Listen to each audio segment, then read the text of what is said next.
Hola, bienvenidos al canal La Inteligencia Espiritual. Y continuamos con el estudio de las parábolas. Las enseñanzas de Jesús y las parábolas en el Evangelio de Mateo nos llaman a la obediencia y cada parábola nos lleva a la reflexión personal sobre nuestra identidad cristiana. Por eso, al leerlas, nos confrontan con el amor de Jesús que transforma. Hoy continuaremos este estudio y compartiré mis apuntes sobre la parábola de los obreros en la viña. Esta parábola pertenece al ministerio tardío de Cristo, cuando él estaba ministrando en Perea, al este del río Jordán, frente a Jericó. Jesús se había retirado allí después de que algunos jefes de los fariseos trataron de arrestarlo, tal y como se encuentra en la palabra de Dios en Juan 10, del 39 al 40. Las semanas que pasó en Perea fueron de las más fructíferas de su ministerio terrenal. Parábola de los obreros de la viña, Mateo 20, del 1 al 15. Porque el reino de los cielos es semejante a un hacendado que salió muy de mañana para contratar obreros para su viña, y habiendo convenido con los obreros en un denario al día, los envió a su viña, y salió como a la hora tercera, y vio parados en la plaza a otros que estaban sin trabajo. Y a estos les dijo: id también vosotros a la viña, y os daré lo que sea justo. Y ellos fueron. Volvió a salir como a la hora sexta y a la novena e hizo lo mismo. Y saliendo como a la hora 11, encontró a otros parados y les dijo: ¿por qué habéis estado aquí parados todo el día sin trabajar? Ellos le dijeron: porque nadie nos contrató. Él le dijo: id también vosotros a la viña. Y al atardecer, el señor de la viña dijo a su mayordomo: llama a los obreros y págales su jornal, comenzando por los últimos hasta los primeros. Cuando llegaron los que habían sido contratados como a la hora 11, cada uno recibió un denario. Y cuando llegaron los que fueron contratados primeros, pensaban que recibirían más, pero ellos también recibieron un denario, cada uno. Y al recibirlo, murmuraban contra el hacendado, diciendo: estos últimos han trabajado solo una hora, pero los has hecho iguales a nosotros, que hemos soportado el peso y el calor abrasador del día. Pero respondiendo él, dijo a uno de ellos: amigo, no te hago ninguna injusticia, no conviniste conmigo en un denario, toma lo que es tuyo y vete, pero yo quiero darle a este último lo mismo que a ti. ¿No me es lícito hacer lo que quiero con lo que es mío? ¿O es tu ojo malo porque yo soy bueno? En esta parábola de los obreros de la viña, el contexto da su motivo y aplicación, y ha sido considerada como una de las más difíciles de interpretar por la cantidad de detalles que encierra la misma. Las dificultades de los intérpretes de la parábola han surgido principalmente del hecho de haberse dado indebida importancia a los puntos menores de esta parábola, tales como el pago de un denario al día, lo de las diversas horas en que fueron contratados los jornaleros y otros aspectos secundarios. Pero ciertamente esta parábola fue originada por el carácter mercenario de la pregunta de Pedro al Señor. Si queremos usar otra acepción de esta palabra mercenario, en el diccionario enciclopédico bíblico es una persona que se contrata por dinero. Pedro le dijo a Jesús: he aquí, nosotros lo hemos dejado todo y te hemos seguido. ¿Qué pues tendremos? Pero para entender esto tenemos que ubicarnos en el contexto, como siempre se hace a la hora de interpretar, y entonces vamos a dirigirnos a la palabra de Dios en Mateo 19:21. Jesús había dicho al joven que tenía muchas posesiones: si quieres ser perfecto, anda, vende lo que tienes y dalo a los pobres, y tendrás tesoro en el cielo, y ven y sígueme. El joven se fue triste porque tenía grandes posesiones. Y entonces el Señor habló de la dificultad de que el rico entre en el reino de los cielos, tal y como viene en los versículos del 23 al 26. Y en el versículo 27 encontramos que Pedro, respondiéndole a Jesús, le dijo: he aquí, nosotros lo hemos dejado todo y te hemos seguido. ¿Qué pues tendremos? Y Jesús le dijo: de cierto os digo que en la regeneración, cuando el Hijo del Hombre se sienta en el trono de su gloria, vosotros que me habéis seguido, también os sentaréis sobre 12 tronos, para juzgar a las 12 tribus de Israel. Y cualquiera que haya dejado casas o hermanos o hermanas o padre o madre o mujer o hijo o tierras por mi nombre, recibirá 100 veces más y heredará la vida eterna. Pero muchos primeros serán postreros y postreros primeros. Mateo 19, del 27 al 30. Este es el contexto. Entonces Pedro le dice, he aquí nosotros lo hemos dejado todo y te hemos seguido. ¿Qué pues tendremos? Esta pregunta es la que se ha clasificado de pregunta mercenaria, porque el motivo que movió a Pedro era esencialmente económico al hacer la pregunta. Hay en esta pregunta una culpable ansiedad de recompensa. La respuesta de Jesús fue hacerles una promesa y entrar en un compromiso de lo que tendrían en el futuro, aspectos que tal vez los discípulos no entendían a plenitud en ese momento, aún no estaban preparados. Jesús rechaza el deseo de servir por obtener recompensas, en lugar de servir por amor. Esta parábola nos enseña que las recompensas serán dispensadas según las normas del cielo y no de la tierra. Nos enseña que Dios es soberano y generoso en sus dádivas y que podemos confiar en su gracia cuando le servimos. Jesús no está considerando leyes justas de trabajo, salario mínimo, equidad en nuestras relaciones comerciales o cualquier otro principio terrenal. Él está describiendo cómo funciona la gracia y la justicia en la esfera donde gobierna Dios. Entonces entremos en detalle en la parábola. El propietario de la tierra en la parábola representa a Dios.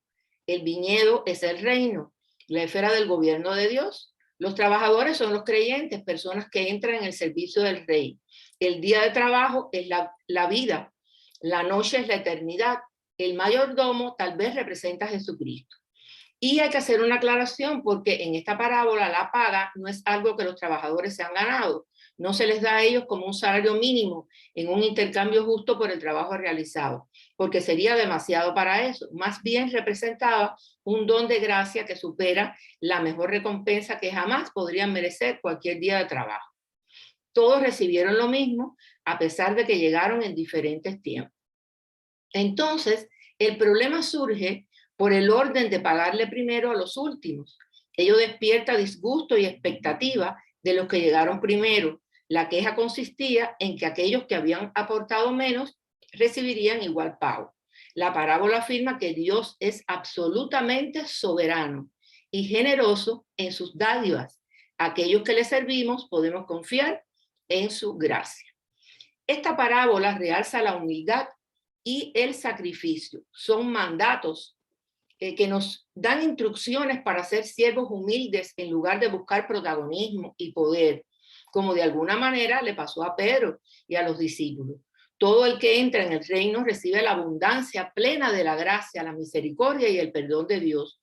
No importa el tiempo que hayamos trabajado en el reino de Dios, el servicio, si fue mínimo o fue máximo, si entramos primero o entramos después, si conocimos a Cristo en la adolescencia o en la vejez, o si tal vez usted se arrepiente verdaderamente de sus pecados al final de una vida desorganizada y libertina.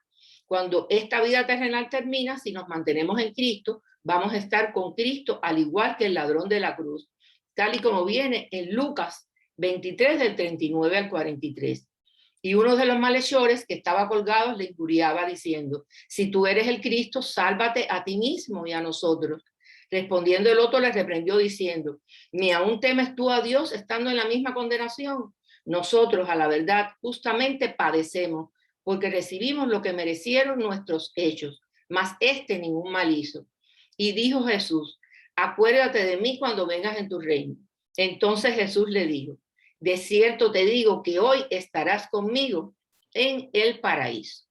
Pero si esto tal vez nos parece poco equitativo, o tal vez no muy justo desde nuestros criterios y nuestra propia justicia, debemos recordar que es mucho más de lo que cualquiera de nosotros se merece. Recordemos que dice la palabra de Dios, cuando mostramos nosotros nuestros actos de justicia, son como trapos de inmundicia ante Dios. Isaías 64, 6. Los beneficios del reino son los mismos para todo el mundo, porque somos redimidos solo por la gracia de Dios y nada más. Pero es interesante observar cuán poco efecto tuvo la lección de esta parábola en los 12 discípulos. Ellos estaban obsesionados con la idea de honores especiales. Y tal es así que se registra en este episodio de Mateo que vamos a leer a continuación. Y es una petición que le hace la madre de los hijos de Zebedeo al Señor. Y postrándose ante él, le dijo, ¿qué quieres? Ella le dijo, ordena que en tu reino se sienten estos dos hijos míos, el uno a tu derecha y el otro a la izquierda. Mateo 20, del 20 al 21. Lógicamente, cuando los 10 oyeron esto, se enojaron contra los dos hermanos y estaban molestos porque todos ansiaban los lugares principales.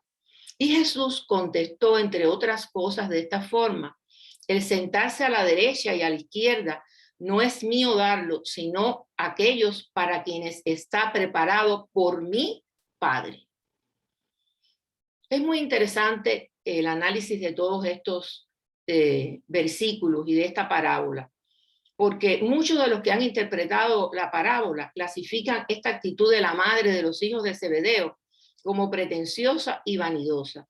Y creo que debemos ser muy cuidadosos con las peticiones que hacemos al Señor, pues a veces, sin darnos cuenta, pareciera que estamos ordenándole al Señor, como lo hizo la madre de los hijos de Zebedeo, o juzgando a Dios cuando no se ha recibido lo que estamos esperando. El Señor conoce el corazón de sus hijos. No podemos ponerlo a prueba ni retarlo. No podemos comunicarnos con el Señor con peticiones y oraciones que encierran una culpable ansiedad de quejas y obtención de recompensas. La palabra de Dios dice, clama a mí y yo te responderé y te enseñaré cosas grandes y ocultas que tú no conoces. Jeremías 33:3. Pero clamar es una invocación de búsqueda al Señor. Llamar y hasta gemir para pedir favor, ayuda y la misericordia al Señor.